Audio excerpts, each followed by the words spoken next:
घर भाडेतत्वावर देताय, थांबा. आपले घर भाडेतत्वावर देताय तर सावधान. या नियमांचे पालन केले नाही तर उद्या तुमच्यावर कायदेशीर कारवाई होऊ शकते. परकीय नागरिक कलम 14 क, रजिस्ट्रेशन ऑफ फॉरेन्स ॲक्ट कलम 5 या कायद्याअंतर्गत तुमच्यावर गुन्हा दाखल होऊ शकतो. बांगलादेशी नागरिकांवरती सर्वत्र कारवाईचे सत्र सुरू आहे. मुंबईत आणि नवी मुंबईत बांगलादेशी नागरिकांना घर भाड्याने दिले जाते. मग हे लोक मिळेल ते काम करून घराचे भाडे भरून वास्तव्य करतात. तथापि आता जर बांगलादेशींना घर भाड्याने दिले तर घरमालकाला सह आरोपी ठरवले जाणार आहे. असे आदेश मुंबई आणि नवी मुंबई पोलीस आयुक्तालयाने काढले आहेत. बांगलादेशींना कोणत्या प्रकारची मदत करू नका असे आवाहन मुंबई, नवी मुंबई पोलीस आणि अनैतिक मानवी वाहतूक प्रतिबंध शाखेने केले आहे.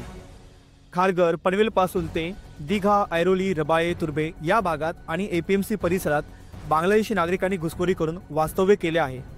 कोपरा गाव येथे पोलिसांनी छापा टाकून काही बांगलादेशींना अटकही केली आहे. यांच्यावर जर वेळीच कारवाई केली नाही तर भविष्यात घडणाऱ्या घटनेला जबाबदार कोण? वाशी एपीएमसी मधील फळ बाजारात देशातील विविध भागातून माल येतो व विविध ठिकाणी विक्रीसाठी पाठवला जातो.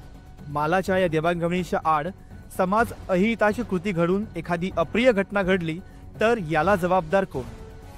कारण गाळाधारक अशा बांगलादेशी नागरिकांची कोणतीही शहानिशा न करता त्यांना कामगार म्हणून कामावर ठेवत आहेत.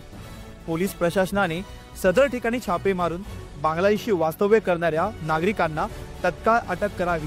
तसेच त्यांना वास्तव्य करण्यासाठी प्रोत्साहन देणाऱ्या गाळाधारकांवर देखील कारवाई करण्याची मागणी जोर धरू लागली आहे.